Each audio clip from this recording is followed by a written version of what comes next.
Hey everyone, ready for a deep dive into something kind of cool? We're talking chemiluminescence today. All those reactions that make things glow without needing like a flame. Oh, yeah, it's everywhere, really. Glow sticks, fireflies, even those crime scenes you see on TV. Right. So much cool stuff. But before we get ahead of ourselves, maybe let's start with the basics. What exactly is chemiluminescence? Well, it's basically when light comes from a chemical reaction. Unlike burning something, which makes both light and heat, chemiluminescence just gives off light. So it's not about heat, it's all about light energy being released. Exactly. You've got these excited molecules, right? And when they go back to their normal state, boom, energy gets released as light photons. Okay, so we've got molecules getting excited, but how does that even happen? Think of it like this. When you throw a ball up, you give it energy, and it goes higher. When it comes back down, it releases that energy. Chemiluminescence is similar. Certain molecules get a boost of energy during a reaction, sending them to a higher energy level. Oh, I see. So when they settle back down, that energy bursts out as light? Exactly. It's like a tiny microscopic fireworks show happening right there in the reaction. Pretty neat. Now, what about bioluminescence? That's like the same thing, but in living things, right? Absolutely.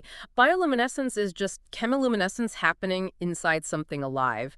Those fireflies we see on summer nights, they're a perfect example. They've got this special enzyme, luciferase, that helps them create light. Luciferase. Yeah. That sounds kind of intense. What does it do exactly? Well, it acts like a catalyst, speeding things up. In fireflies, it speeds up a reaction between a molecule called luciferin and oxygen. This reaction releases energy, but instead of heat, the fireflies emit that energy as light. That's how they get their glow. So basically, they've got their own internal chemistry lab going on. And I've heard that different firefly species have their own unique flash patterns. Why is that? Those patterns, they're like signals, almost like a secret code for attracting mates. Each species has its own special rhythm and color of flashes to avoid any confusion out there in the dark. Wow, so it's like a romantic rave for fireflies flashing their lights to find love. That's pretty cool. It is. And speaking of glowing mysteries, you know what else uses chemiluminescence? Crime scenes. Detectives use a chemical called luminol to find blood, even if it's been cleaned up. Wait, really? How does that work? Luminol reacts with iron, specifically the iron found in hemoglobin, which is in our blood. When luminol comes into contact with blood, even tiny invisible traces, it produces a blue glow. So even if someone tries to hide the evidence, the blood can still tell its story through this glowing reaction. That's kind of spooky, but also super cool. It is. Luminol's like a secret weapon for forensic science. It helps uncover hidden clues and piece together what happened at a crime scene, literally shining a light on the truth. That's amazing. So we've got glowing cocktails, glowing fireflies, glowing crime scenes. What other surprising places does chemiluminescence pop up? Well, how about we take a dive, Yeah. literally, down into the ocean depths? The deep sea where sunlight doesn't reach is a whole other world of bioluminescence. Ooh, the deep sea. Now you've got my attention. Tell me more. Down there, it's perpetual darkness. So many creatures have evolved to create their own light using bioluminescence. From anglerfish with glowing lures to jellyfish with pulsating lights, it's a whole different world down there. That sounds both amazing and terrifying at the same time. But why do they need to glow down there? Survival, basically. Bioluminescence serves a ton of purposes in the deep sea, attracting prey, confusing predators, communicating with each other, even camouflage. Wow, so it's not just about looking cool, it's about adapting to a crazy environment. Right. And what's amazing is that all these cool things, from glow sticks to those deep sea creatures, all rely on the same basic principle, releasing energy as light through chemical reactions. We call that chemiluminescence. And we call that cold light, right? Because it's different from the light we get from fire or a light bulb. It doesn't give off heat. Exactly. Cold light is incredibly efficient because almost all of the energy gets turned into light. There's very little wasted as heat. That makes a lot of sense. And this efficiency must open up some pretty interesting possibilities, right? Oh, absolutely. The applications of cold light are huge, and we're still figuring out all the possibilities. Imagine medical devices that can light up the inside of the body without causing any heat damage. Or using cold light for underwater exploration where heat could mess up those sensitive ecosystems. The possibilities are really endless. This is blowing my mind. We've covered so much already, from the basics of chemiluminescence to how it works in nature and even crime scenes.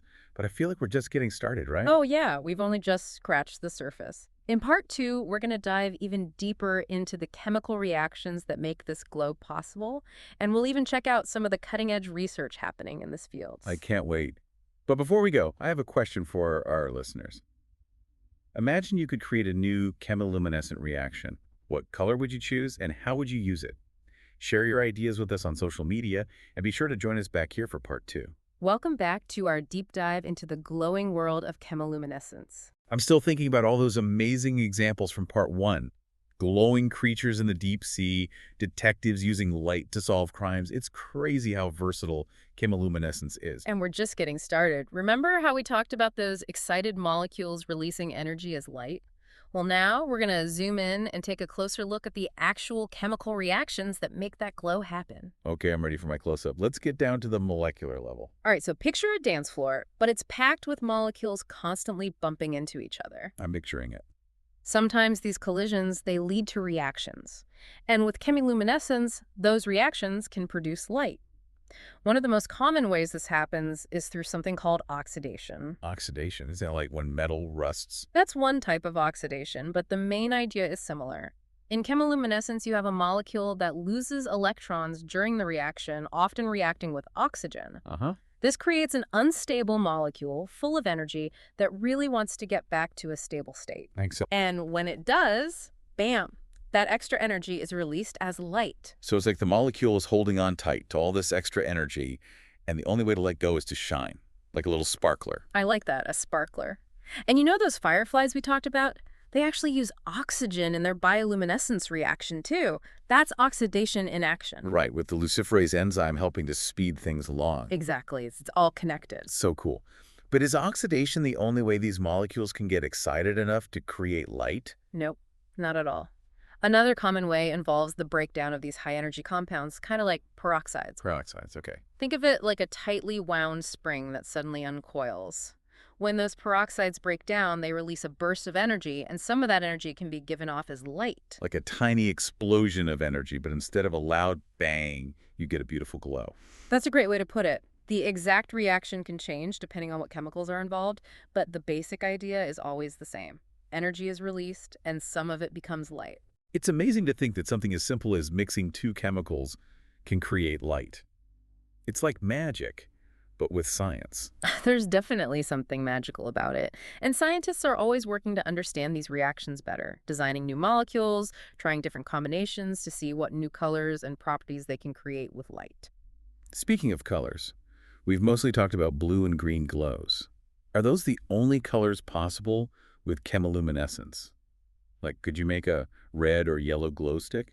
That's a good question. Blue and green are pretty common just because of how much energy is involved in most of these reactions, but researchers have actually made molecules that can glow in tons of colors, including red, yellow, orange, even white. So you could have a whole rainbow of chemiluminescence. That's awesome. Think of all the possibilities. Glow sticks in every color, glowing artwork that changes with the music. Mood lighting that reacts to how you're feeling, so many creative things you could do. I'm already getting ideas. This is making me want to get in the lab and start experimenting.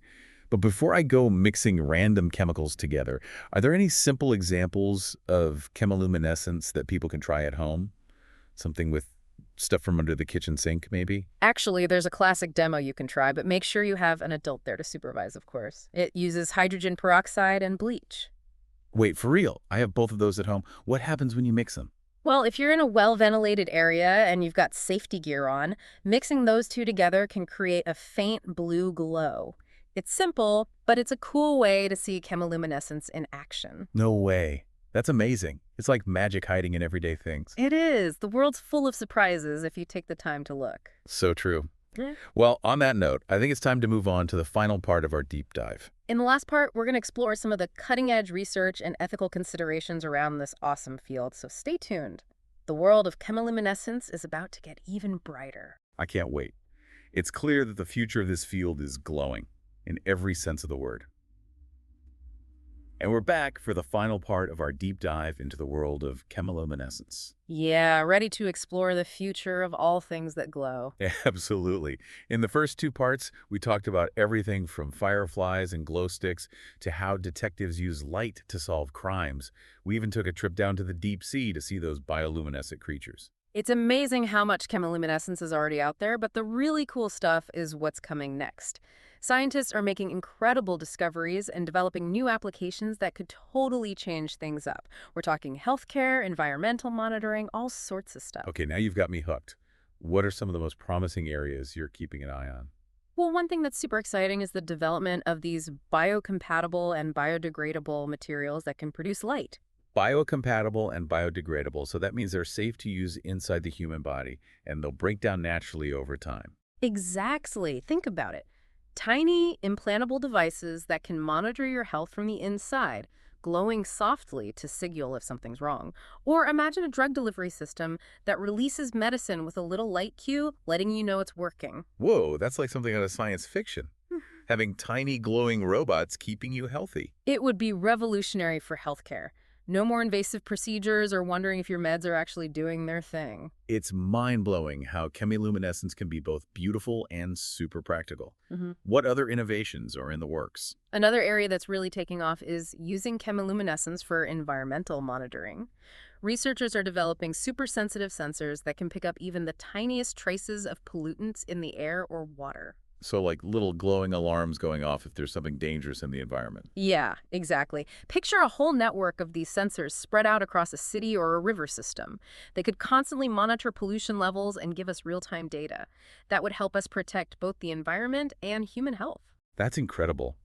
Chemiluminescence can help keep us healthy and protect our planet.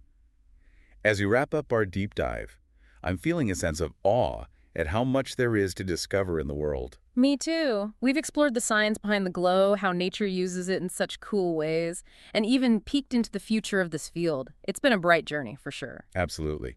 And for all of you listening out there, keep your curiosity burning bright. Keep exploring, keep asking questions, and you never know, maybe you'll be the one making groundbreaking discoveries in the field of chemiluminescence. Until then, thanks for joining us on the deep dive.